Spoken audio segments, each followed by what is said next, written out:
pública. Algunos contenidos estamos ya rememorando años anteriores y otros nuevos contenidos que a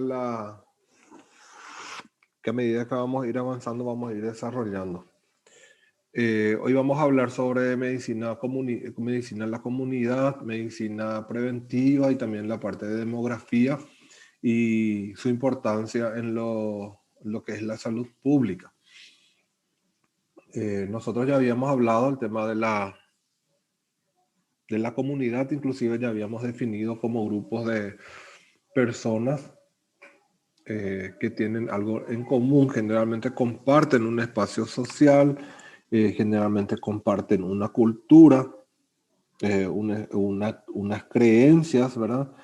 Y también comparten una serie de valores e intereses. Entonces esa es una comunidad. Nosotros el ejemplo claro que nosotros siempre tenemos, por ejemplo, es una comunidad indígena, ¿verdad? Que un grupo de personas que están situados en una región específica o geográfica, ¿verdad? En donde ellas generalmente, o las personas, o como grupo de personas, generalmente comparten un espacio social o la parte cultural y también algunas creencias, ¿verdad? Entonces, siempre para nosotros es importante tener en cuenta también y conocer inclusive esas culturas y esas creencias, de modo que también cuando nos quepe trabajar o cuando trabajemos con ese grupo o con los grupos o diferentes grupos de una comunidad, entonces podamos también nosotros saber qué podemos hacer en el sentido de repente de saber cuál es cómo ellos se manejan dentro de lo que es la comunidad, ¿verdad? Eso, por ejemplo, es importante que nosotros también manejemos, ¿verdad? Según la Organización Mundial de la Salud, es un grupo de personas que están asociadas eh, con el objeto siempre de llevar una vida en común, ¿verdad? Por eso habla a través de comunidad, ¿verdad? De comunidad viene de vida en común, ¿verdad? Basada en una permanente ayuda mutua. El grado de vida común y ayuda mutua varía ampliamente según la comunidad, o sea que cada comunidad, lógicamente, que tiene tiene una vivencia, tiene una estructura, tiene todo la parte social o cultural, como también ellos se van a manejar dentro de lo que es el tema de esa estructura.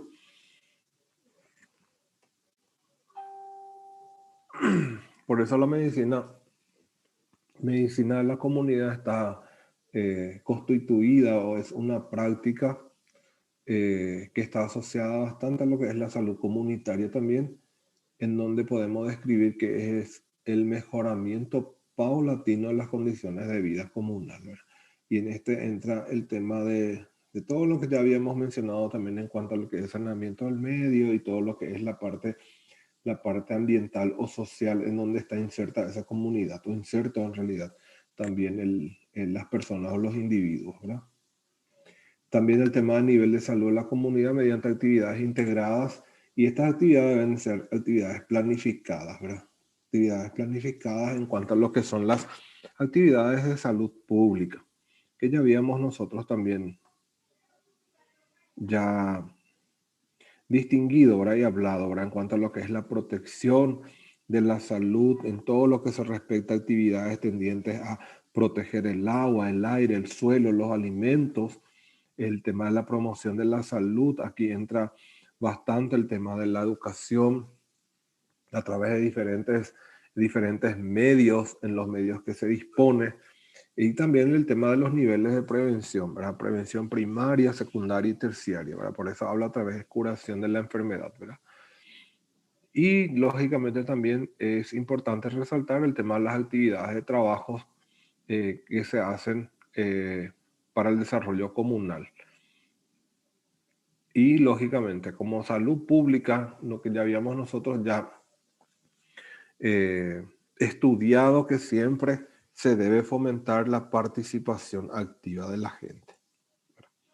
Nosotros no vamos a poder, como profesionales del área de salud, podemos ir a decirles, podemos orientarles qué ellos deben hacer, ¿verdad? Pero desde el momento en que Si ellos no le dan importancia y si no saben, ellos no van a poder cambiar, no van a querer cambiar. Por eso es importante siempre la participación activa de la comunidad, que las personas que están insertas en esa comunidad sean personas activas que participen para que puedan mejorar su condición de vida, mejorar la calidad de vida, ¿verdad? Por ende, mejorando la calidad de vida va evitando las enfermedades, ¿verdad? Y eso es lo que generalmente nosotros también buscamos. No solamente intervenimos o queremos intervenir en el último eslabón cuando ya no se puede hacer más nada, sino que antes de que todos esos factores de riesgo puedan ya causar algún tipo de daño en las personas de la comunidad, entonces ahí ya se puede o ya se tiene que intervenir. Por eso, cuando hablamos de medicina en la comunidad, es la misma cosa que hablamos de medicina de atención primaria, o sea, que es la asistencia en atención primaria, en donde esta asistencia incorpora el modelo biomédico como uno de los diversos recursos posibles. ¿Y qué apunta a eso? Generalmente a la organización, eh, a la población o a la comunidad, o sea, que cómo se organiza en esa comunidad y también una vez que estén organizados, lógicamente se van desarrollando, ¿verdad?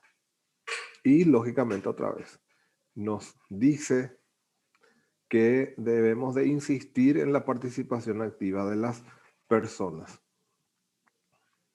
justamente ya apoyando las cualidades positivas y el fomento de sus capacidades, ¿verdad? Por eso el modelo biomédico es aquel modelo también en donde tenemos que tratar de buscar siempre proporcionar una asistencia biopsicosocial, ¿verdad? Teniendo en cuenta todos los enfoques o componentes de la persona, no solamente cuando la persona se aqueja de una patología o de una situación que le molesta físicamente, ¿verdad? Entonces hay que buscar la forma de cómo hay que trabajar en la parte social, buscar y de ver por sobre todas las cosas que la parte social, como ya habíamos hablado de los determinantes sociales, van a influenciar bastante para que las personas puedan mantener o recobrar, en todo caso, mantener o enfermarse, ¿verdad? Entonces, eso es una de las tareas, aunque no es una tarea fácil, también debemos de realizar. Integra diferentes enfoques o diferentes visiones en realidad. ¿Por qué? Porque hay que trabajar lo que es la vigilancia epidemiológica, ¿verdad? Siempre estar atentos a lo que es el tema de la dinámica de las patologías, de las enfermedades. Nosotros no podemos esperar de repente a que aumente considerablemente unos casos de patologías transmisibles sin que podamos intervenir, o sea que no podemos esperar y después recién queremos intervenir porque generalmente eso ya da lugar a que esa patología pueda diseminarse, ¿verdad?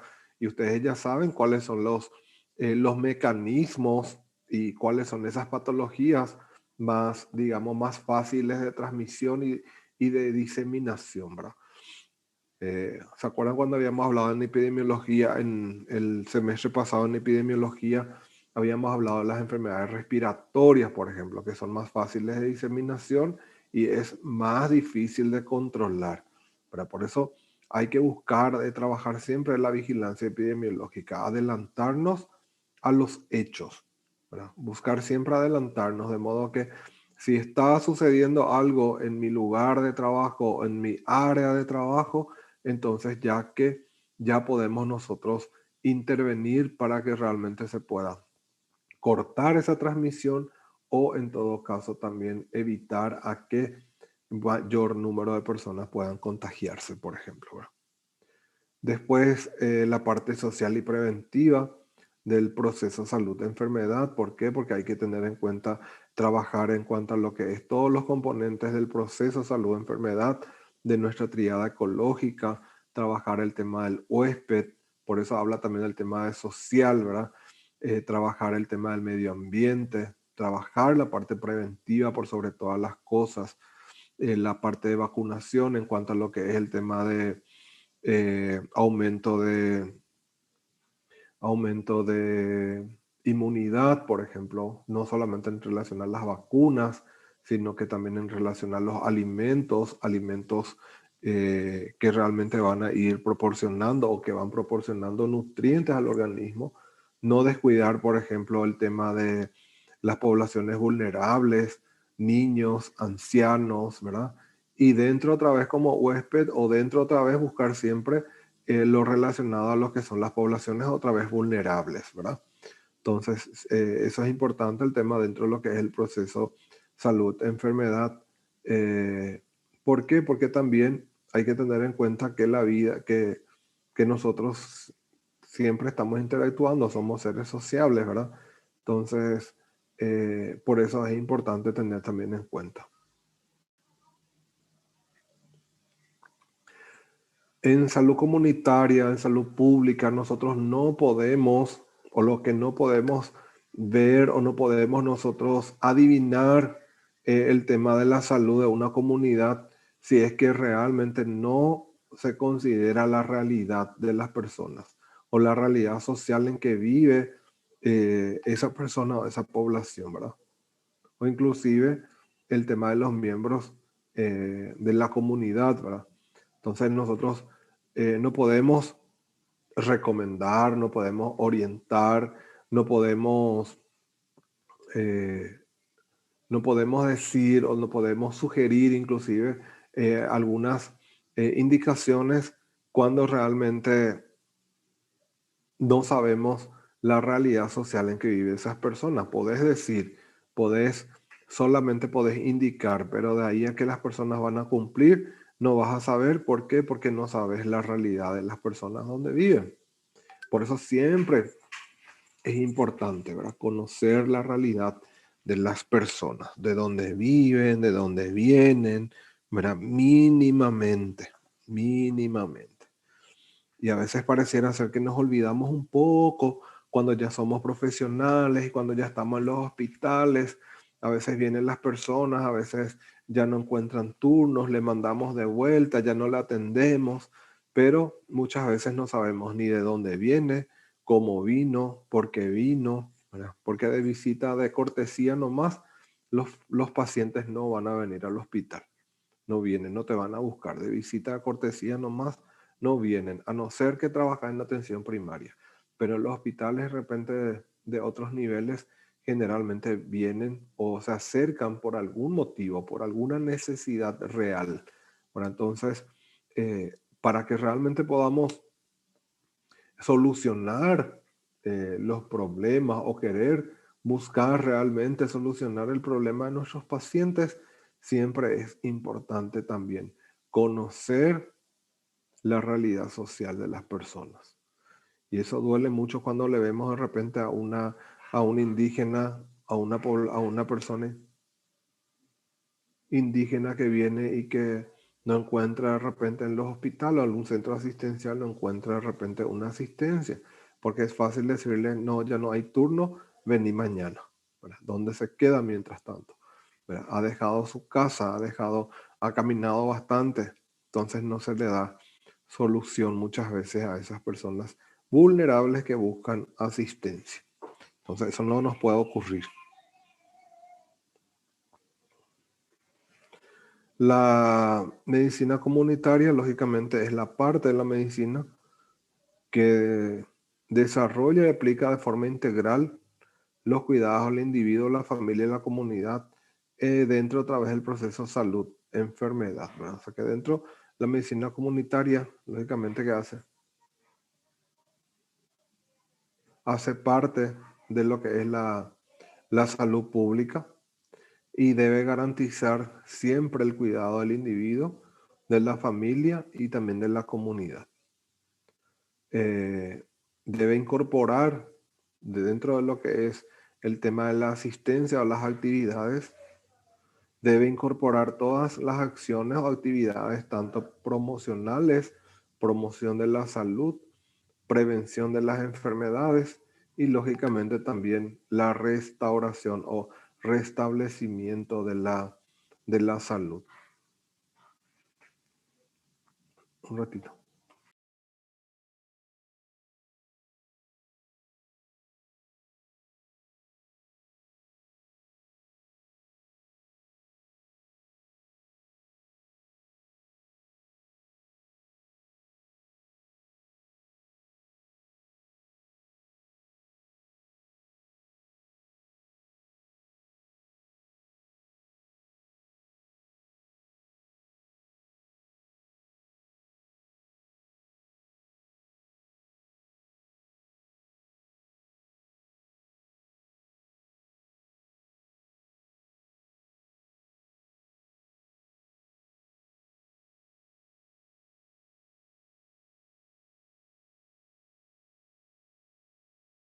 Continuamos entonces.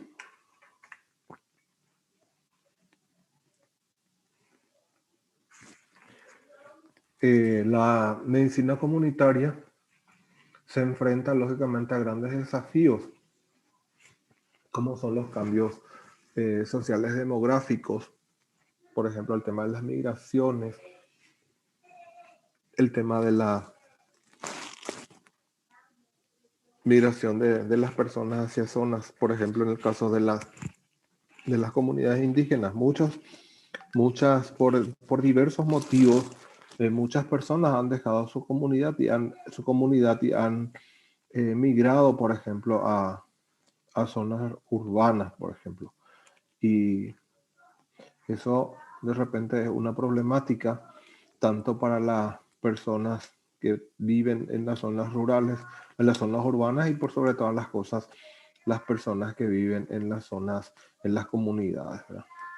Muchas veces, por ejemplo, las indígenas aquí en el departamento, por ejemplo, vienen o migran hacia la zona urbana. Lógicamente no tienen trabajo, no tienen empleo, muchas veces se prostituyen, ¿verdad? Y generalmente vuelven otra vez a su comunidad y ese es un problema otra vez para las personas de la comunidad porque generalmente son, ya llevan tipo una enfermedad transmisible, generalmente transmisible sexualmente, entonces eso también va generando una problemática dentro de lo que es la comunidad. En cuanto a lo que es también la parte epidemiológica, eso justamente lo que, como justamente lo que les decía, ahora el tema de las enfermedades, aumento, en este caso específico, por ejemplo, el aumento de las ITS o las DST, ¿verdad? Las infecciones de transmisión sexual, ¿verdad? El tema de desigualdad de género, en cuanto a lo que es también el tema de la educación, las nuevas formas de consumo y comunicación también son algunos grandes desafíos en cuanto a lo que es la medicina comunitaria o la medicina en la comunidad. Lógicamente que una vez que se trabaje con las personas y una vez que se busca o se logra que las personas puedan ser autorresponsables, ¿verdad? Autodeterminantes, lógicamente se adquieren diferentes tipos de habilidades, hábitos y conductas que generalmente eso ya es producto, digamos, de ese autocuidado, ¿verdad? Y eso se logra justamente a través de la atención primaria de salud, ¿verdad? Y otra vez hablamos de los tres componentes, el tema de la promoción, prevención y la rehabilitación de la salud, ¿verdad? Y además la prevención de las enfermedades que ya les dije, ¿verdad? Promoción, protección y la rehabilitación o la recuperación. Pregunta hasta aquí. ¿Estamos bien?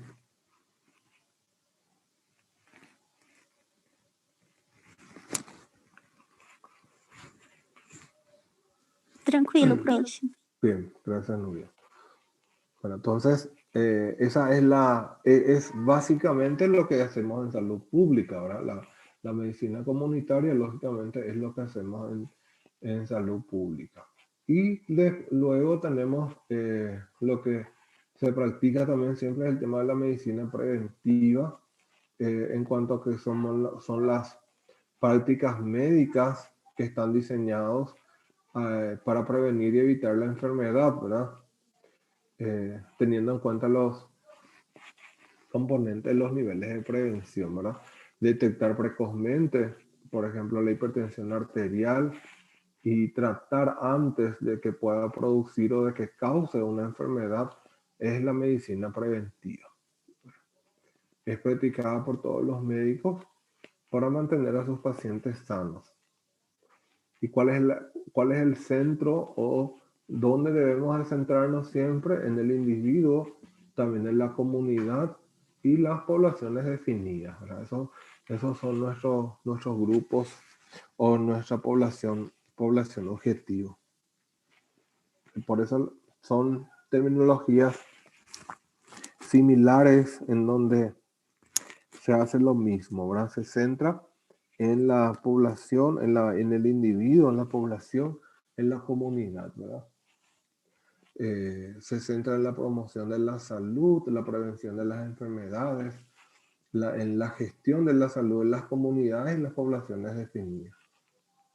Dentro de lo que es la medicina preventiva, esto se realiza antes que aparezca esa enfermedad, se realiza en el periodo prepatogénico, donde hay todavía una interacción entre esos tres componentes de la tríada epidemiológica o ecológica, huésped, agente y medio ambiente. Hay un equilibrio entre esos tres componentes en donde hay salud, ¿verdad? Entonces, para que no se pierda la salud de la gente, se realizan campañas o se pueden incluir actividades como campañas de vacunación, por ejemplo, las de prevención de enfermedad de transmisión sexual, el tema de las charlas educativas, en cuanto a la demostración, por ejemplo, el uso correcto del preservativo. Son ejemplos que se van haciendo. O en todo caso también control del colesterol, o en todo caso también el tema de la alimentación saludable, ¿verdad? Porque ustedes saben que el organismo necesita de sustancias nutritivas, pero así también muchas veces al exagerar de estas, de ciertos alimentos, van produciendo también problemas a nivel de lo que es el organismo, ¿verdad? Entonces aparecen la del colesterol alto, ¿verdad? El tema de la hiperglicemia, en cuanto a lo que es, por ejemplo, el tema de los triglicéridos aumentados, ¿verdad? Eso de una u otra manera van generando algunas que otras situaciones, y que en algún momento dado también eso va a ir pasando la factura, digamos, ¿verdad? O sea que se van complicando. Entonces, eso depende mucho también de una alimentación equilibrada, una alimentación sana, ¿verdad? Y aparte de eso, el tema de evitar, o en todo caso, disminuir el tema de consumo de todas las sustancias que van dañando el organismo. De repente el tema del alcohol, el tema del tabaco, y también el tema de sustancias tóxicas, en todo caso, por ejemplo, drogas y todas las demás, ¿verdad? Hasta ahí es.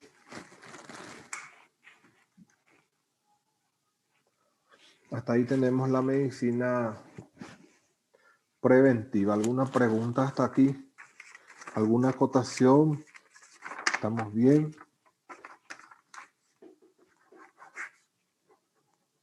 Bien.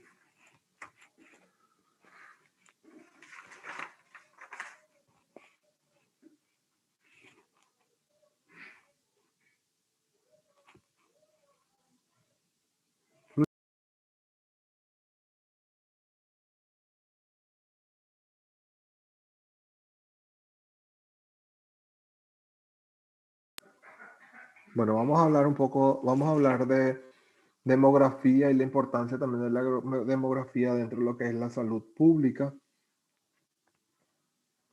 En cuanto a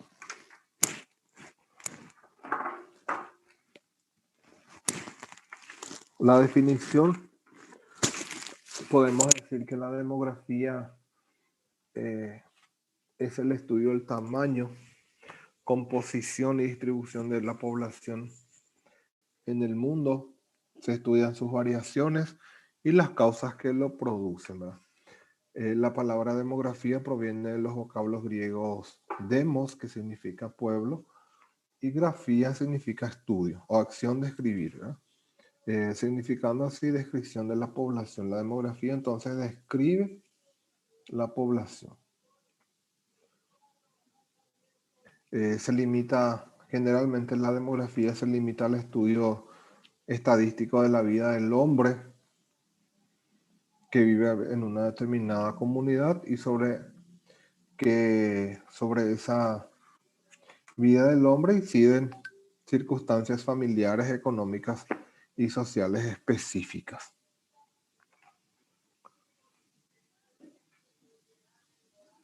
Entonces también podemos decir que la demografía es la disciplina que se ocupa del estudio del estudio estadístico de las poblaciones humanas generalmente sirve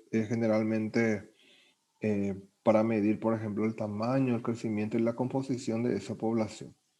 Cuando hablamos de población, nosotros podemos decir que es un conjunto de individuos constituidos de forma estable, ligados por vínculos de reproducción, identificados por diversas características. Pueden ser, por ejemplo, territoriales.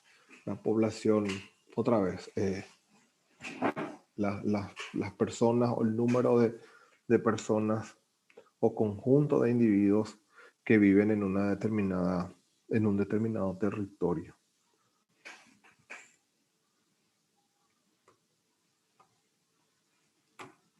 Esperen acá un rato porque no consigo.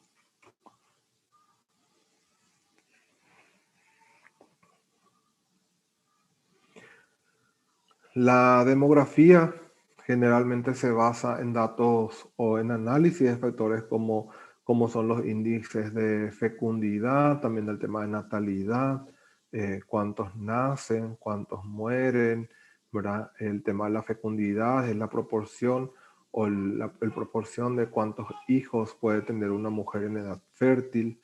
También el tema de las migraciones y la tasa de crecimiento en un determinado tiempo, en un determinado lugar. Esos son los factores que van afectando la demografía.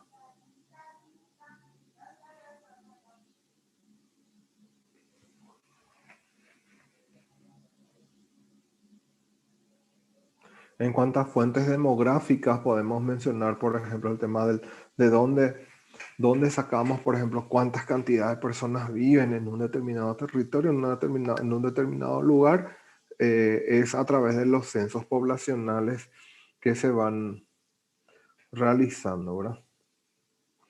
Y el censo poblacional tiene un objetivo de conocer o de saber el estado de la población, ¿verdad? En cuanto a lo que es la cantidad, ¿verdad? Eso en realidad es relacionado, por ejemplo, a su distribución, a su tamaño y ciertas características, ¿verdad? Cuántos son hombres, cuántos son varones, por dónde se encuentran, ¿verdad? Eh, También tenemos el movimiento natural de la población, que el movimiento natural de la población, eso se ve, eso se saca, digamos, los datos generalmente se obtienen a través de las estadísticas vitales en cuanto a lo que es el tema de nacimientos, las defunciones o los óbitos, ¿verdad? Eh, entonces, generalmente también eso se adquieren o se obtienen a través de las estadísticas, hasta estadísticas vitales. Generalmente son proporcionados por los hospitales o centros asistenciales y también por los registros civiles, ¿verdad? Y aquí nosotros no tenemos un padrón de habitantes, pero generalmente en otros países generalmente utilizan como fuentes también demográficos el tema del padrón de habitantes, que son tipo base de datos en donde los municipios van teniendo la cantidad de sus habitantes con sus diferentes movimientos, cuántos mueren, cuántos nacen y todas las demás. Cosas que nosotros aquí en nuestra ciudad nosotros no tenemos.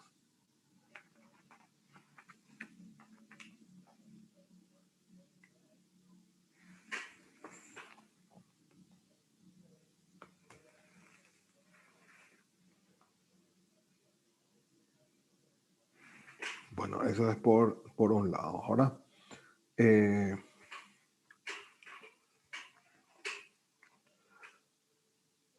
esta población, en la demografía podemos estudiar de dos formas. Primero tenemos la demografía estática y también tenemos la demografía dinámica. En cuanto a la demografía estática, generalmente lo que se ocupa es conocer estructuralmente a la población en un momento dado. Cuántos son, quiénes son, dónde viven o dónde se encuentra la población considerada, ¿verdad? En donde ahí también se definen algunas ciertas características, como por ejemplo el tema del sexo, el tema de la edad, ocupación, inclusive nivel económico y domicilio, ¿verdad? Eso generalmente son variables también que utilizamos para el tema del censo poblacional, ¿verdad? Eso es en cuanto a la demografía estática. La demografía, es la dinámica que esto ya se ocupa la evolución de dichas poblaciones, ¿verdad? O sea, que cómo van evolucionando, cuáles son los cambios que van apareciendo o van surgiendo a lo largo del tiempo en esas estructuras poblacionales. En este, por ejemplo, se definen ciertas características como crecimiento de la población, saldo migratorio, el tema del crecimiento de población. ¿Se acuerdan que habíamos hablado de quienes nacen como quienes nacen, ¿verdad? También el saldo migratorio, quienes han migrado de repente, o cuántas personas han migrado del país, ¿verdad? El tema de la natalidad, el tema de la fecundidad y también el tema de la mortalidad, cuántos mueren. Entonces tenemos dos tipos de población que podemos estudiar, la estática y también la dinámica. La estática para conocer la estructura de la población y el otro es para conocer los cambios a través del tiempo.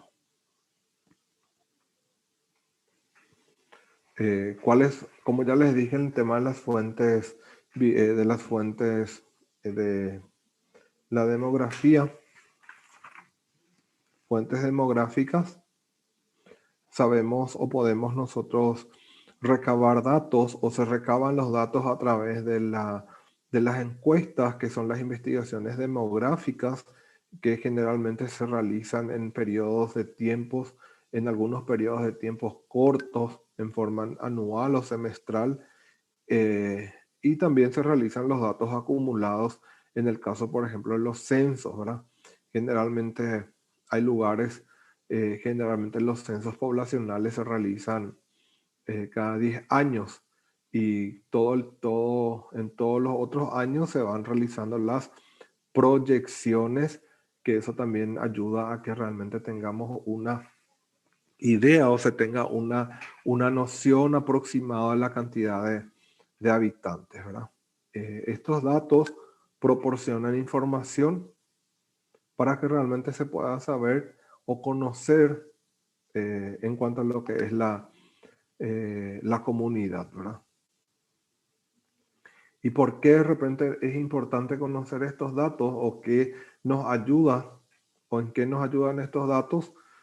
Porque permite a los gobernantes, a las autoridades, planificar, entre otras cosas, los servicios, como por ejemplo educación, salud, vivienda y todas las demás, ¿verdad? Entonces, a través de ese censo, a través de esas encuestas, se van obteniendo muchos datos para que se puedan realizar o mejorar la calidad de vida también de las personas o de los habitantes, ¿verdad?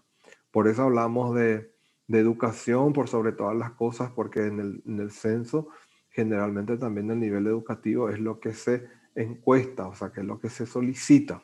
Y también en relación a lo que es el tema de la salud, o sea que, porque es importante para saber hacia dónde vamos a apuntar, por ejemplo, ¿verdad? A quiénes o cuántas personas se encuentran en una localidad X, por qué tenemos que priorizar tal grupo etario o tal grupo, ¿verdad? Entonces, eso es importante que nosotros manejemos. ¿Por qué es importante la demografía en salud pública? ¿O por qué es importante el análisis demográfico? Porque es una herramienta de trabajo en donde nos sirve de sobremanera para realizar algunas acciones o actividades. Entonces, por ejemplo, Lo primero siempre es la elaboración de indicadores de salud en la comunidad. Primero, el conocimiento solamente de la población, ¿verdad? Conocer la dinámica poblacional. Eso significa saber cuántas personas viven, cuántos son niños, cuántos son mujeres, cuántos son adultos, cuántos son ancianos. Entonces, proporcionalmente, saber, por ejemplo, dentro del grupo total de 100 personas de una comunidad, cuántos son niños, de esos cuánto el peso poblacional o el peso para cada grupo etario. De modo también para ir realizando ciertos ajustes dentro de lo que es el tema de la asistencia, ¿verdad? Y también para elaborar, de hecho, de ahí se elaboran los indicadores de salud de la comunidad, ¿verdad? ¿Qué vamos a elaborar ahí o qué podemos darnos cuenta? ¿Cuántos son niños? Entonces, al hablar de niños o al tener una cantidad de niños, debemos de saber, por ejemplo, que los niños precisan, por ejemplo, vacunas.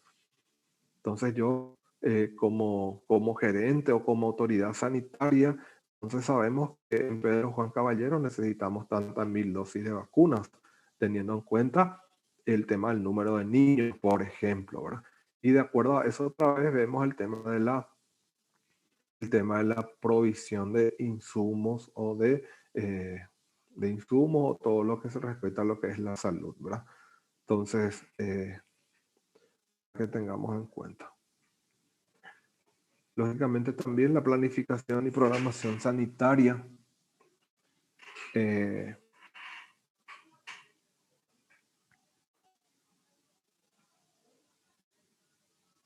Siempre es importante conocer para que realmente podamos llevar a cabo ciertos programas. Debemos de saber la cantidad, así como ya les dije el tema de vacunas. Por eso es importante la planificación y la programación. De ahí es importante el conocimiento del número o el conocimiento de demografía o el total de la población en todo caso, ¿verdad? Por grupo, ¿verdad? ¿Para qué? Para que realmente se puedan destinar recursos a esos grupos y también para que realmente el programa en sí pueda llevarse bien a cabo. Bueno, por ejemplo, se compra de repente vacunas para recién nacidos y compramos solamente 50 y la necesidad real es de 100 y se compró solamente 50. No se compró porque no se sabe cuál es la cantidad real de, de embarazadas o de niños a nacer en todo caso. Entonces, eso se planifica, por eso se estudia el índice de natalidad, el tema también, el tema también de los números de las personas.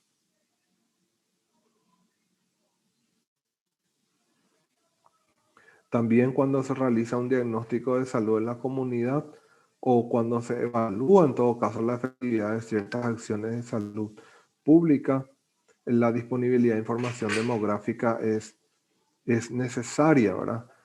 Por eso también cuando trabajamos en los hospitales, y siempre eso yo les he mencionado, ¿verdad? El tema de los registros son importantes, ¿verdad? Registrar en forma oportuna, registrar todo lo que sucede en los documentos que respalden esa actividad. Eso de una u otra manera después va a servir para nosotros como datos estadísticos y también el tema de demografía en cuanto a lo que es nacimientos, en cuanto a lo que es defunciones y todas las demás. También nos ayuda en una investigación epidemiológica y sanitaria en cuanto a lo que es el tema del uso de una parte del número de la población, en donde eso llamamos de muestreo. Generalmente eso nos ayuda cuando hacemos algunos estudios epidemiológicos donde no se puede analizar una población, un área muy grande. Entonces generalmente se utiliza una parte o se busca trabajar por una parte o se investiga una parte de la población de modo que esa población sea lo más representativo posible de todo para que realmente nos pueda llevar a una, digamos, a una actividad segura.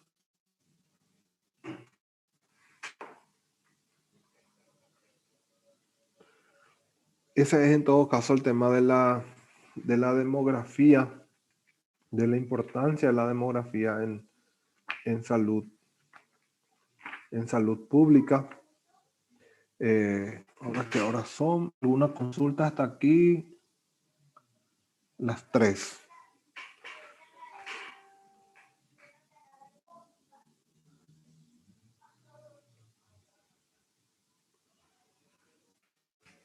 Bueno, estadísticas vitales. Aquí vamos a dejar un poquito. Vamos a trabajar un poco sobre lo que es la pirámide poblacional. Vamos a hacer un corte ahora. Y en la vuelta vamos a trabajar sobre pirámide poblacional. ¿Cuánto 10 tempo, aquí. doutor? 15 minutos, ¿está bien? 15 nomás, dale. 15 ya. 15 minutos para almorzar otra vez. ¿Está bien? Y ya volvemos.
Bueno. Vamos a seguir para terminar. Un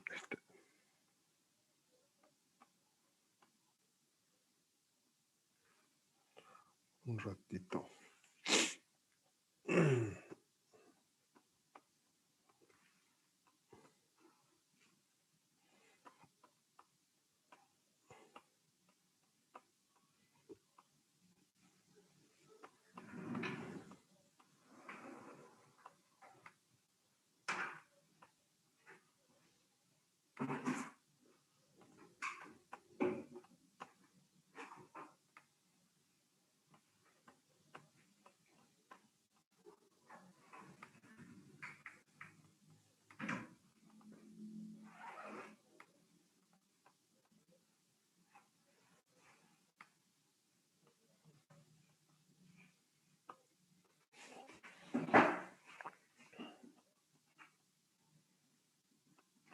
Déjale. Ahí.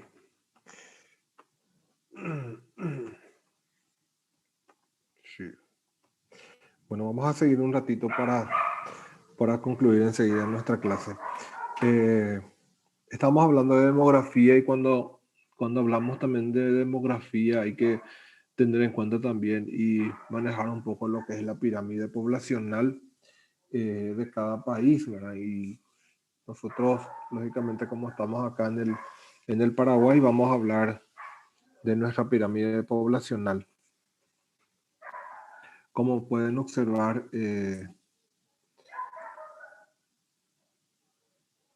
vamos a dar digamos, algunas comparaciones en cómo va evolucionando la población paraguaya en el transcurso del tiempo y también algunas dinámicas poblacionales que han ocurrido, ¿verdad? Que ustedes están, los que pueden observar, en el año 1950, el Paraguay tenía una población de aproximadamente de 1.328.000 habitantes, de los cuales 649.000 hombres y 679.000 mujeres, de los cuales otra vez podemos observar aquí, en cuanto a lo que ya es la estructura poblacional, eso se puede fijar acá en la estructura poblacional. Encontramos una estructura típicamente de países en crecimiento demográfico, en donde nos muestra una base ancha y que se va estrechando progresivamente hacia la parte superior, ¿verdad? Entonces, tenemos una población relativamente joven en ese periodo de tiempo, ¿verdad? Y que va avanzando de a poco que va avanzando estrechamente hacia la parte superior, ¿verdad? Por eso se deduce una alta tasa de natalidad en este periodo. Y eso es típico de países subdesarrollados, ¿verdad? Y lógicamente también muchas de las veces el tema de la falta de planificación, de educación por sobre todas las cosas, típico, como ya les dije, de poblaciones en vías de desarrollo. La otra pirámide podemos observar del año 1970, de 20 años, de 20 años, como digamos, en cuanto a lo que es el tema de la estructura, podemos observar que no ha cambiado bastante, o sea que no tuvo muchas variaciones, con pocas variaciones quizás. Aquí también lo que hay que ver el tema del censo poblacional, la calidad del censo poblacional que se ha realizado en esa época, ¿verdad? Y podemos ver siempre el crecimiento poblacional en ese sentido, ¿verdad? Y en donde se va estrechando, se va disminuyendo en el transcurso de que va avanzando la edad, ¿verdad? De 0 a 9 años tenemos mayor cantidad, de 10 a 19 años, y así sucesivamente. Y por último, en el otro, que es la del 2009, y enseguida vamos a mirar el 2021. Aquí tenemos una población total ya de 6.340.000 habitantes. Lastimosamente acá se ha confundido un poco, o sea que se encimó un poco. Y aquí ya podemos ver ya una importante variación en cuanto a lo que es el tema de la forma con relación a los demás, ¿verdad? Aquí nosotros veíamos una proporción igual entre varones y mujeres, en cuanto a que en el 2009 ya tenemos una pequeña desviación, una pequeña desproporción en cuanto a la cantidad total de mujeres y de hombres en los grupos etarios, ¿verdad? En los grupos correspondientes, ¿verdad? Eso se puede ver, por ejemplo, posiblemente es por, y también en relación a lo que es la estructura, en cuanto a lo que es la disminución de la tasa de mortalidad, también en cuanto a la disminución de la mortalidad y natalidad, y aumento en la esperanza de vida, ¿verdad? Acá tenemos relativamente un aumento en la esperanza de vida, quizás por las condiciones. La esperanza de vida se mide por las condiciones que el país le da a una persona desde que nace. O sea, que cuánto tiempo en esas condiciones las personas van a vivir relativamente bien, ¿verdad?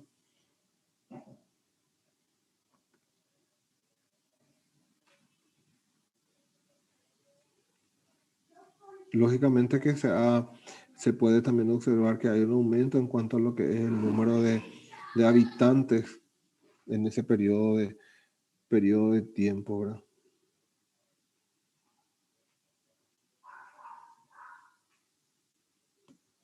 Lo que llama también la atención aquí, el tema de la desproporción, digamos, en cuanto a lo que es el tema del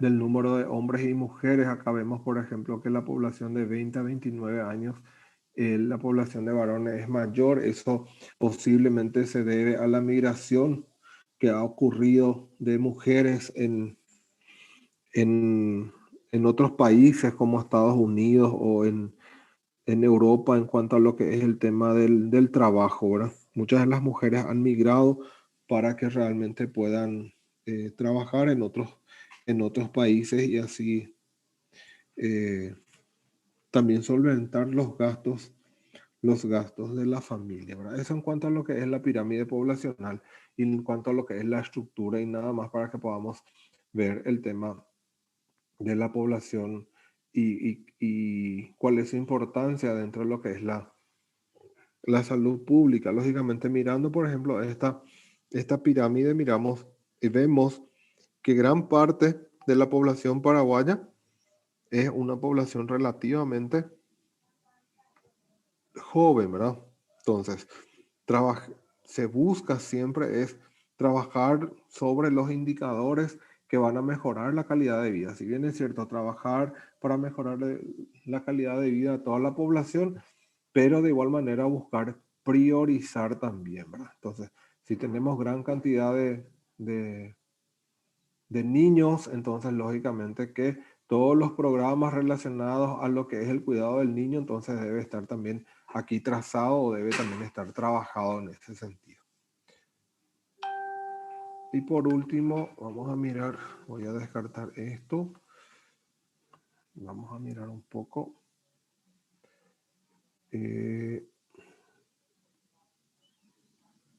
Voy a salir de acá. Listo. Ya vamos a mirar ahora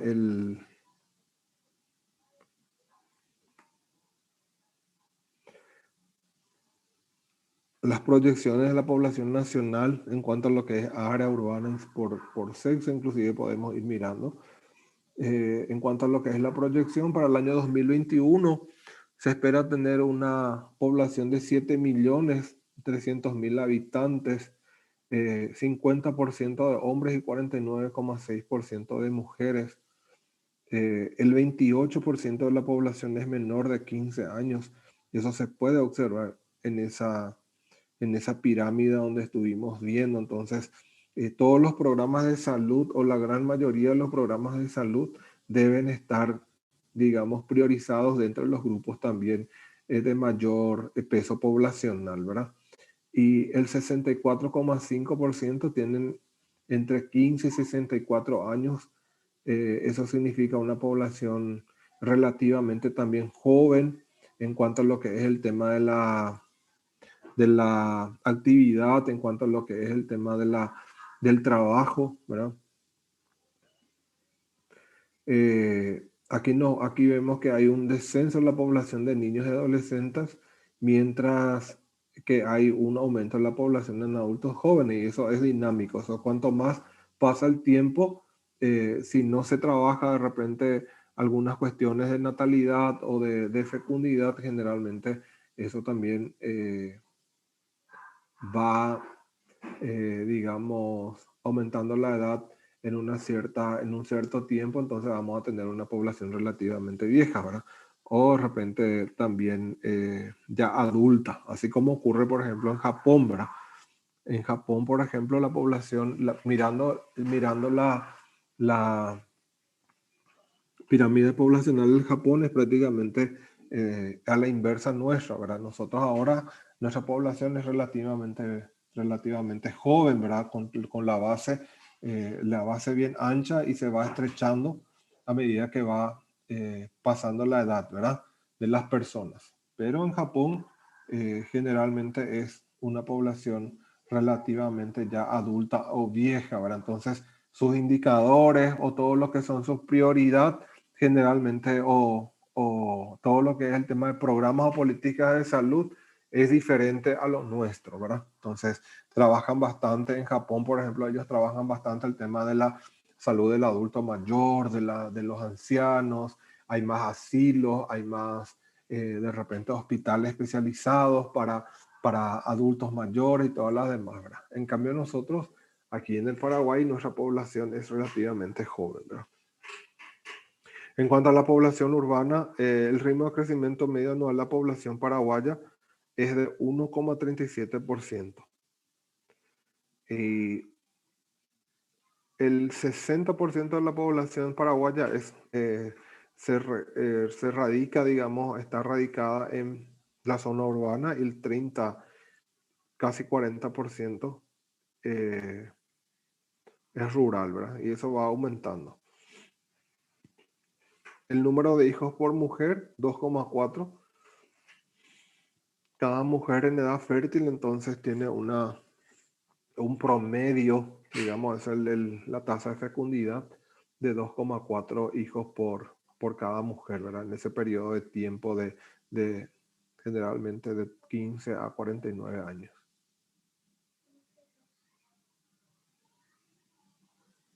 La tasa de mortalidad infantil es de 24,4 defunciones de niños menores de 1 año por 1.000 nacidos vivos. Es un indicador sumamente todavía alto, ¿verdad? Pero es alentador porque con toda la estrategia que se está trabajando a nivel país, se está buscando reducir esos indicadores, ¿verdad? Reducir la cantidad de niños que mueren principalmente por patologías o por algún evento prevenible, ¿verdad? No sé si me están escuchando, porque ya vamos a terminar enseguida. Sí, profe. Sí. En cuanto a lo que es la esperanza de vida, por ejemplo, al nacer, esto yo quiero nomás, eso es solamente para que ustedes manejen números y para que ustedes se den cuenta de la importancia de la demografía dentro de lo que es la salud pública, ¿verdad? No se preocupen después en en la prueba. Muchas veces uno ya se preocupa en tema de la prueba y piensa que va a salir estos números. Estos números es solamente para que podamos nosotros analizar estos datos y de los datos y de la pirámide poblacional, ¿sí? Nada más por eso, para que ustedes entiendan.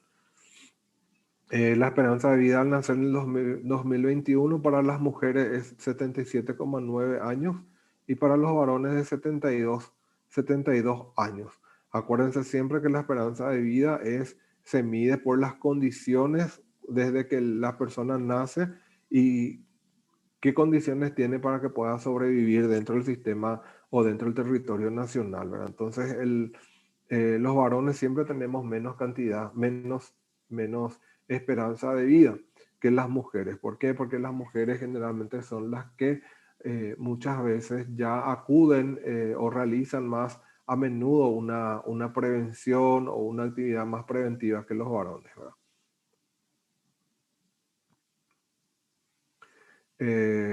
La mitad de la población tiene más de 27 años.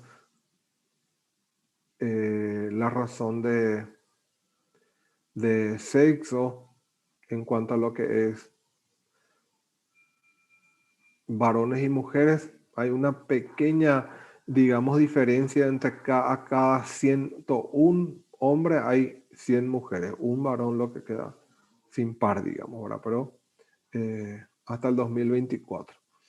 La razón de dependencia demográfica por edad es 55.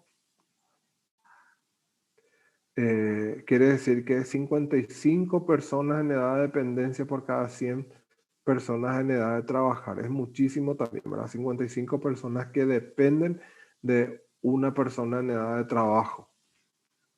Eso significa. Y la población de central es la que más tiene la capital, digamos, o donde está la capital del departamento, del país, es lo que más población reúne, ¿verdad?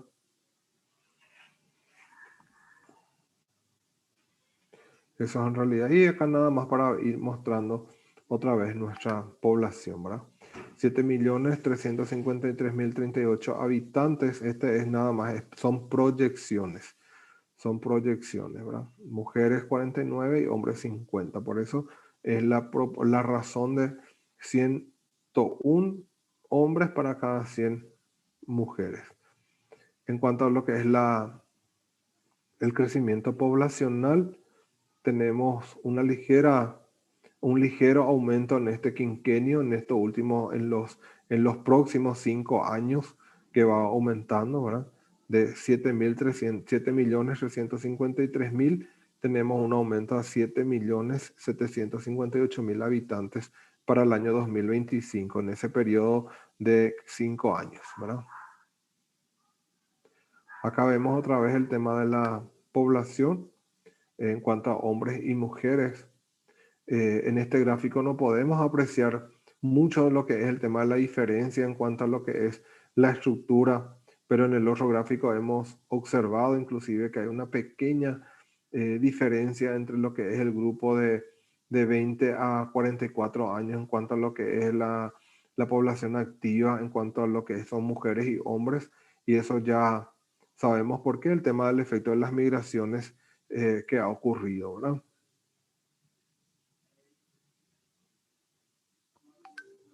Tenemos una población relativamente, que habíamos hablado, relativamente joven, pero de igual manera una población activa, ¿verdad? Trabajadora. De 15 a 64 años, una población trabajadora, ¿verdad? O sea, que está activa, ¿verdad? Por eso también todo lo que son algunos servicios de salud debe también estar involucrado a este grupo de edad, ¿verdad? De 15 a 64 años y una pequeña proporción de la población 65 años y más.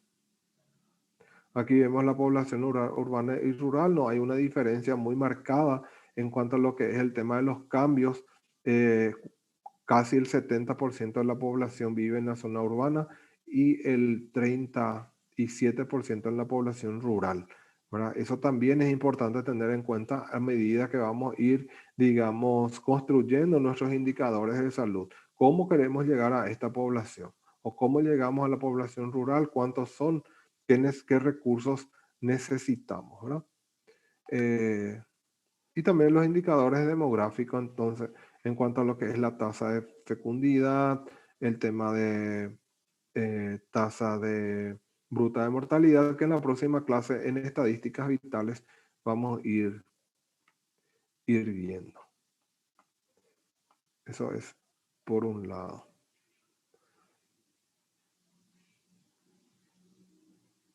No sé qué dice. Y eso es. Y para terminar, vamos a ver acá si... No sé si es esta. Solamente quiero mostrarle... Esta no es. Esta, ¿verdad? Esta es nada más el tema de algunos países, ¿verdad? El tema de la pirámide en forma de pagoda o progresiva, esto que ya habíamos hablado, ¿verdad? Que la base es ancha y que su estrechez va pasando de acuerdo a la edad que se va teniendo, ¿verdad? Entonces es propia de poblaciones jóvenes y con fuerte crecimiento, ¿verdad? Y corresponde a los países en vías de desarrollo. La otra pirámide en forma de campana o estable generalmente posee una base ancha que va disminuyendo lentamente, ¿verdad? Y esto generalmente es característica de una población envejecida, ¿verdad? Y el último, la otra pirámide corresponde a por ejemplo, es una variación muy diferente, ¿verdad? ¿Por qué? Porque no es homogéneo, digamos, en cuanto hay mayor cantidad de población en cuanto a lo que es la estructura, ¿verdad? Esto generalmente se ve en procesos migratorios, en guerras, en catástrofes naturales o enfermedades y pandemias, ¿verdad? De repente, en cuanto a lo que es el tema de las guerras, de repente podemos observar esta población de Qatar, podemos observar mayor cantidad de mujeres y menor cantidad de varones, por ejemplo, ¿verdad? Eso es en relación a lo que es el tema de las diferencias, ¿verdad? Y en cuanto a lo que es la transición, eso se ve en tema de los cambios. ¿Por qué se ven los cambios? Generalmente hay un descenso de la fecundidad. Eso se ve, por ejemplo, en China, por ejemplo, que hay un control relativo a lo que es el tema de la natalidad, por ejemplo. También eso se ve en cuanto a lo que es el tema del descenso de la mortalidad. Se busca trabajar para disminuir las muertes, principalmente las muertes evitables, y eso va permitiendo a que la población también envejezca, ¿verdad? Aumenta la edad matrimonial, en donde aumenta la edad matrimonial, generalmente esa edad, hay ciertas edades que después la edad reproductiva ya no es favorable, ¿verdad? Y el control de la natalidad, ¿verdad? Anticoncepción después del nacimiento de los primeros hijos, que eso también ocurre en ciertos países. Disminución por sobre todas las cosas, los números de hijos, industrialización, escolaridad, para el tema de la educación y todas las demás. Yo creo que por hoy ya, ¿o qué me dicen ustedes? Continuamos más la próxima clase, no sé cómo, acá está a mí. Eso es más o menos lo que quería compartir con ustedes hoy de tarde. No voy a hablar portugués. ¿Están por ahí? ¿Me escuchan? ¿Me siguen? Sí, profe. Muy Creo que bien. es por hoy. Creo que ya da por hoy, ¿verdad? Sí. Ya estamos un poquito cansados, ya es sexta-feira, ¿verdad? Y nosotros tenemos clase de ¿Tienen aquí a clase? poco. Bueno, Sí. está muy bien. Entonces ya les voy a liberar, pero voy a llamar primero a mi lista para que ustedes no